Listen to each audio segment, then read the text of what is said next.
Baik, Assalamualaikum warahmatullahi wabarakatuh. Baik, yang hari ini di mata kuliah metodologi penelitian saya sudah menginjak ke bab 5 dan teman-teman ini materinya mengenai presentasi hasil penelitian dan bagaimana menyiapkan tabel grafik, histogram dan diagram. Oke, langsung saja.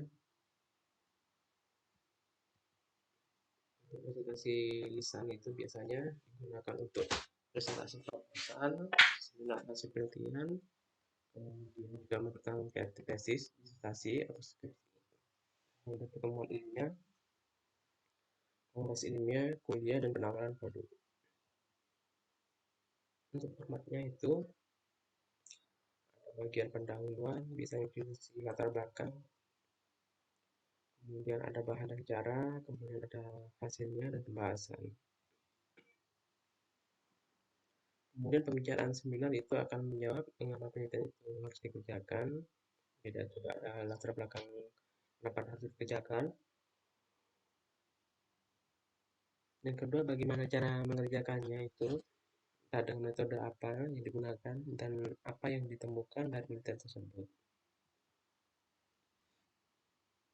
Kemudian prinsip yang diperlukan dalam presentasi lisan,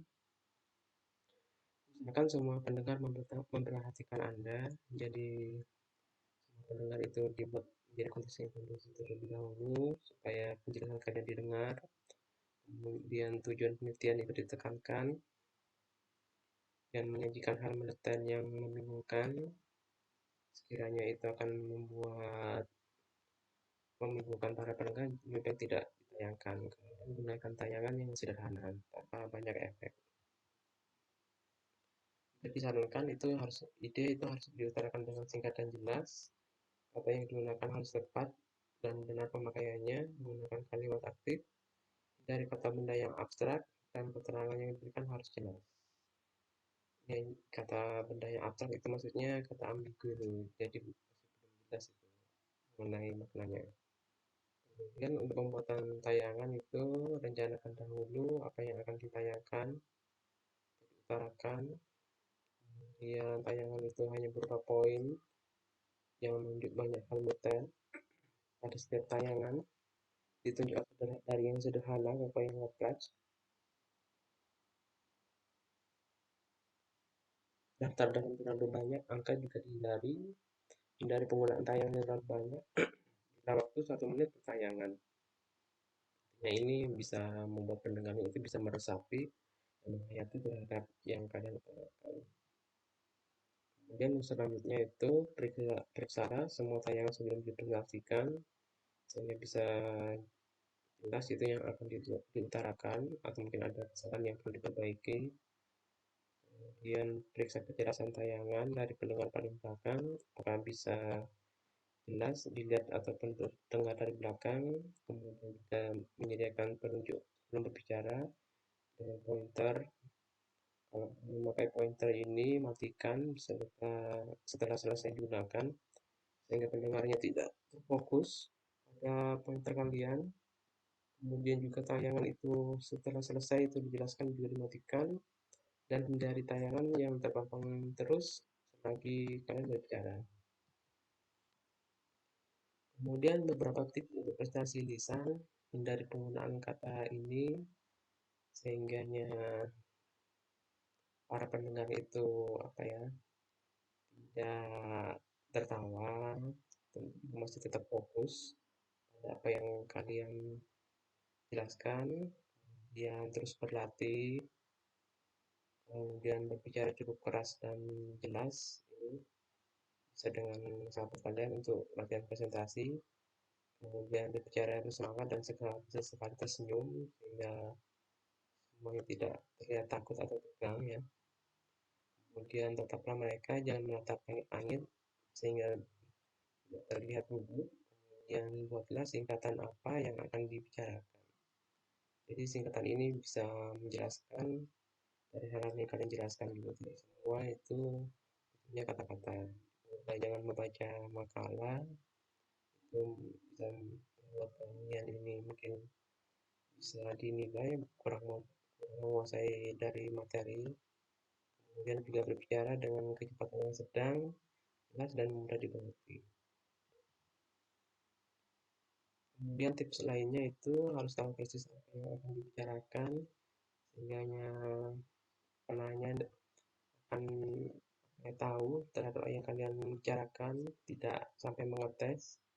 Kemudian antara paragraf itu juga ada jedahnya dan tersenyum, sehingga juga ini membuat suasana kondusif dan santai, tidak tegang. Kemudian juga menepati waktu yang sudah disediakan, tidak berlebihan ya, sehingga ini ada diskusi, ada sesi-sesi berikutnya, misalnya sesi diskusi dengan penanya. Kemudian jangan menanyakan apakah pendengar akan bertanya, karena ini adalah tugas moderator, bukan tugas kalian. Kemudian kalau pertanyaan kurang jelas, ini mungkin bisa mengulang kembali dengan sopan. Kemudian poin untuk persiapan seminar itu siapkan lebih dahulu topik yang akan disampaikan dan penulisnya. Kemudian gunakan kecepatan dan kerasan bicara yang stabil, hindari pembicaraan yang monoton. Sesekali ini berdiri 15 cm dari mikrofon. Kemudian juga ini perilaku kalian juga harus santai, tidak perlu tegang, dan berdiri dengan betul. Ya, ini tips-tips prestasi hasil penelitian. Sekarang ini bagaimana cara menyiapkan tabel, histogram, dan grafik. Untuk hasil penelitian ya, bagian dari hasil melaporkan ini dengan jelas. Temuan penelitian itu biasanya digambarkan dalam bentuk tabel, grafik, histogram, dan gambar.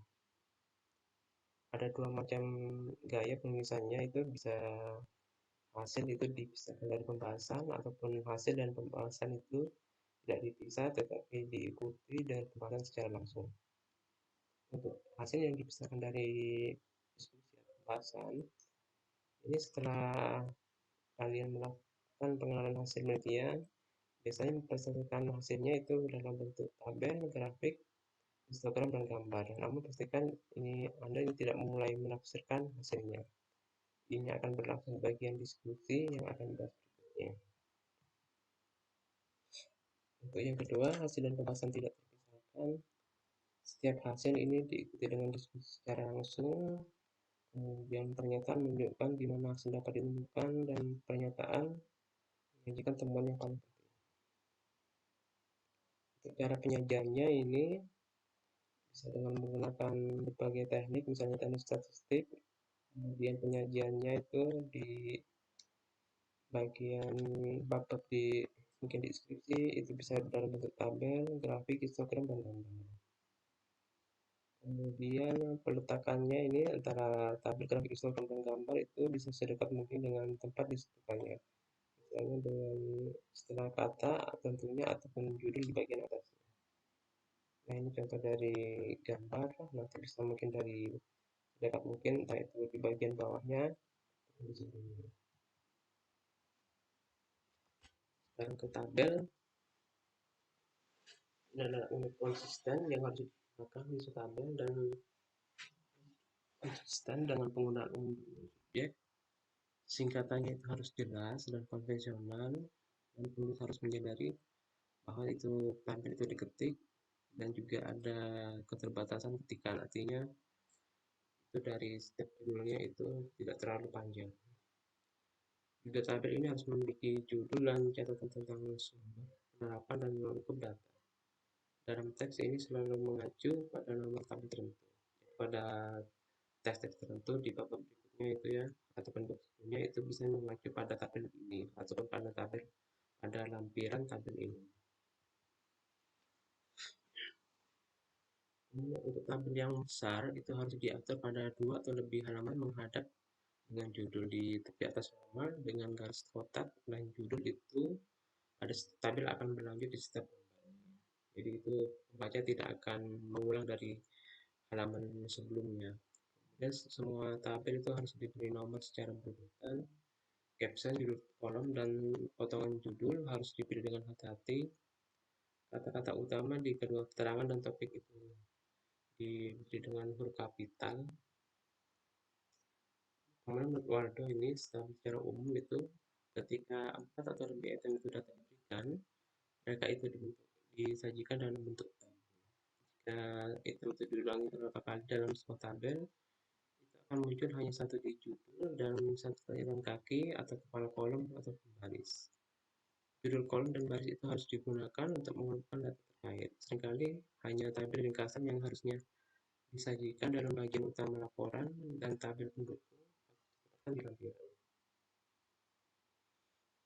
Jadi tabel utama itu ada di bagian teks, kemudian jika ada tabel berikutnya itu bisa bila banyak itu bisa di bagian lampiran. Kemudian trailing ini secara singkat itu meringkas penggunaan tabel. Untuk ilmiah itu pelajari data dan coba berbagai metode penyajian data dalam tabel.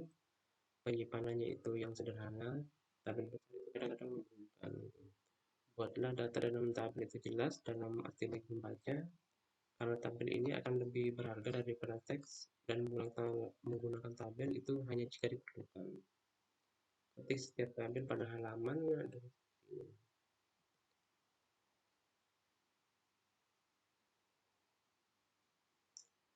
kemudian tujuan dari tabel itu untuk mengatur pemikiran penulis, komunikasikan nilai numerik yang terorganisasi, tambahan tetap tidak akan memperbanyak teks dan gambar, kemudian menulis teks bukti dalam tabel, jangan menulis teks itu mengenai isi dan tabel. Jadi jika ada tulisan dalam teks itu tidak yang ditulis lagi di bagian teks bawahnya itu cukup didiskusikan.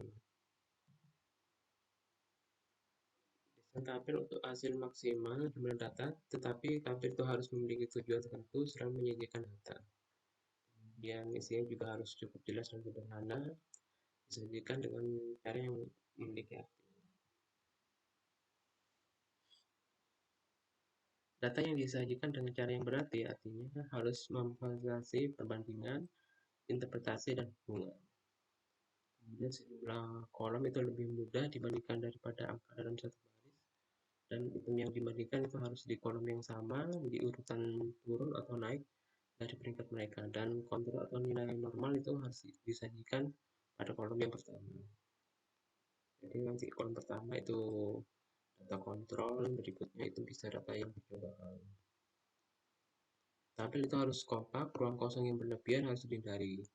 Periksa tabel panjang untuk melihat apakah mereka itu bisa dipersingkat, bisa diatur kembali. Kemudian tabel pendek itu terdiri tidak lebih dari 3 baris dan 4 kolom.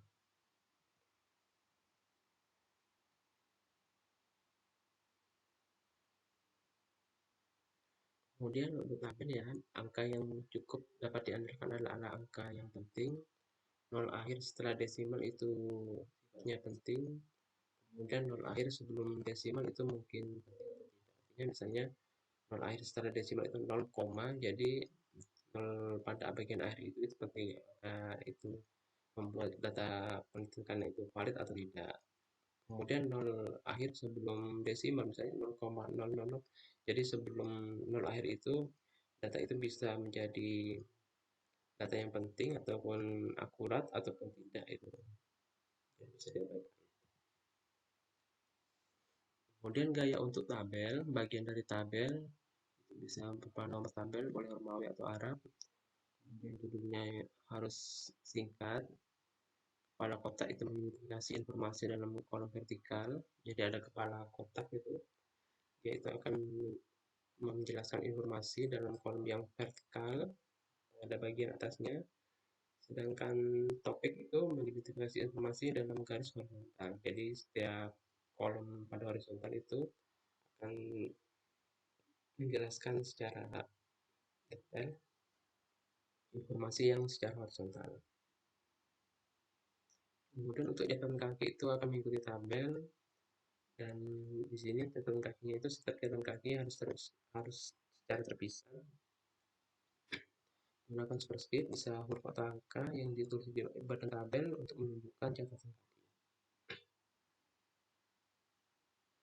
Kemudian kayak untuk tabel, pola untuk tabel bisa diketik spasi ganda masing-masing pada tempat terpisah. Gunakan pola yang sama dari tabel ke tabel, atur tabel untuk mengisi ruang kosong. Penjajaran yang baik sangat penting dalam sebuah tabel. Kemudian untuk penyajian nilai numerik, nomor tengah di kolom, sejajarkan dan desimal dalam kolom. Bilangan besar biasanya dinyatakan pangkat 10. Misalnya ini dari angka yang bukan desimal 2 juta lebih nih ya, 2.300.000 koma menjadi 2,38 kali 10 dikurangan 9, jadi yang positif. Kemudian untuk yang 0,238 itu sama menjadi 2,38 kali 10 pangkat minus. Nah, angkanya minus ini karena dia itu sebelum angka positif.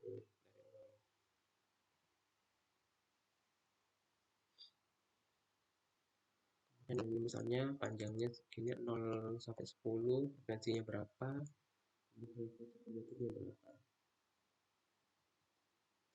untuk grafik tampil PS grafik, tampil itu efisien, kemudian peneliti untuk menyajikan sejumlah besar data dalam ruang kecil, menentukan nilai numerik yang tepat, menyajikan data kuantitatif yang berdasarkan, dan tampil menekankan discrete daripada kontinu. Sedangkan grafik itu menyajikan tren dan hubungan secara visual. Grafik ini seringkali merupakan cara yang terbaik untuk menampilkan hasil Anda.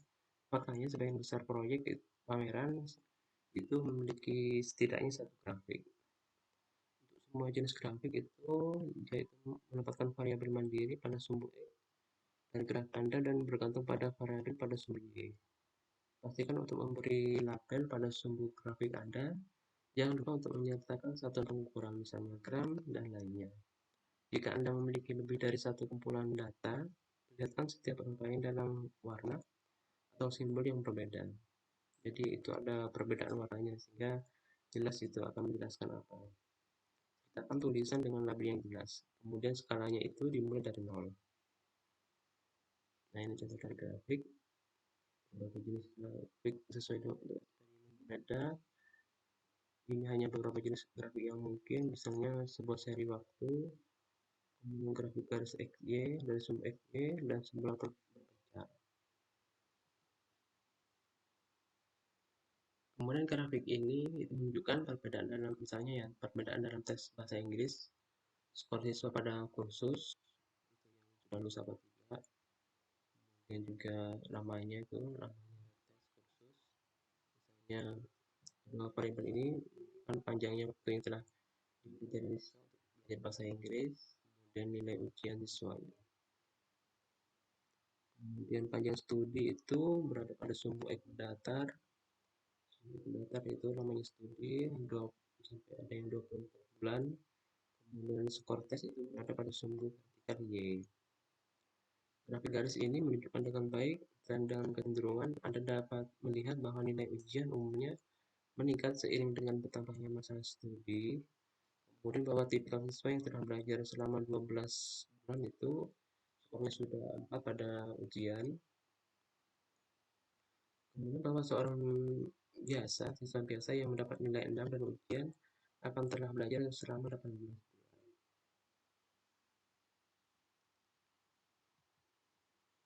Harga histogram atau grafik batang atau kolom ini dapat digunakan juga untuk menggambarkan hasil. Mereka lebih jelas menunjukkan bagian yang berbeda dari sampel satu sama lain. Kemudian mereka tidak secara jelas menunjukkan bagian-bagiannya dan kaitannya dengan keseluruhan.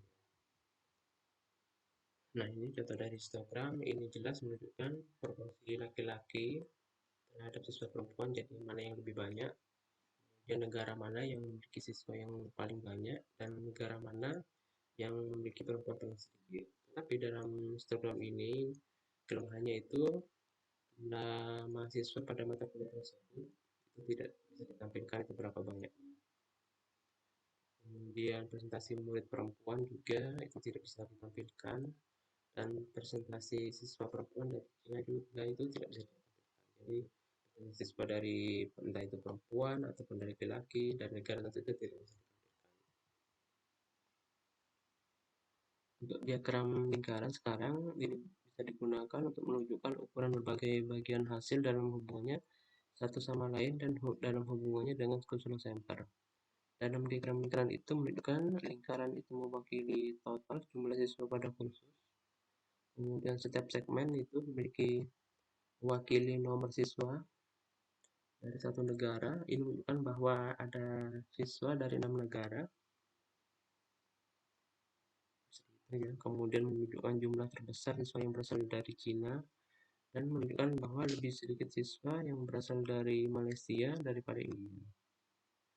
Kemudian kelemahan dari diagram ini yaitu tidak bisa menunjukkan berapa banyak siswa seluruhnya, kemudian berapa banyak siswa yang ada dari negara tertentu, dan perbedaan kecil antar negara.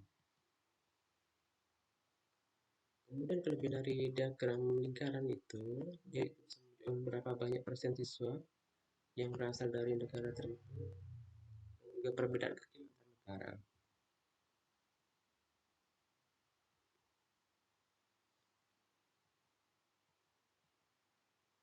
Sekarang ke tabel histogram. Ini bisa di apa ya, dinyatakan dengan angka yang jelas berapa banyaknya, sedangkan yang histogram itu ini kisarannya. Kemudian juga ada foto-foto, biasanya eksperimen tertentu, biasanya dia menyajikan gambar dokumentasi yang penting. Kemudian gambar ini bisa digunakan untuk menggambarkan hasil faktual, sebagai contoh gambar dari profil DNA, peralatan penelitian yang telah dirancang ini contohnya yang ada di lab. Dan morfologi sampelnya ini mungkin dari mikrobiologi ini, juga area pengambilan sampel juga mungkin perlu ditampilkan itu. Bisa ditulis bawahnya gambar satu, mungkin dokumentasi pribadi itu di daerah sana. Baik ya, itu materi kali ini.